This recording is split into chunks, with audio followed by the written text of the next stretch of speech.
À quoi voit-on qu'une vache souffre de la chaleur? La gueule ouverte, la langue tirée et des vaches qui sont essoufflées, qui respirent très vite. Ça, c'est le premier signe.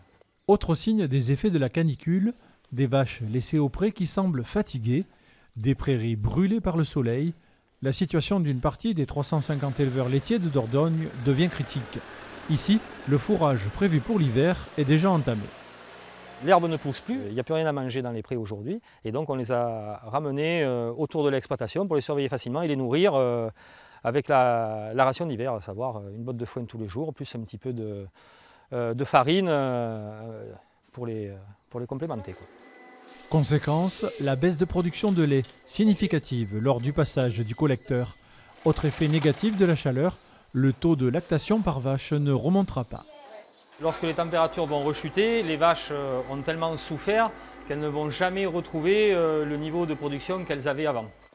Pour nourrir ses Primolstein, Christophe a besoin de maïs. Lui qui n'irrigue pas sait déjà que sa récolte 2018 s'annonce mauvaise.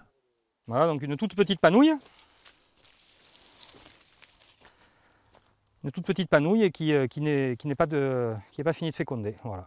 Les grains, quand il y en aura, seront peu nombreux et petits, surtout, et ne feront pas faire beaucoup de lait aux animaux. En attendant la fin de la canicule, les vaches laitières préfèrent se chercher une place à l'ombre.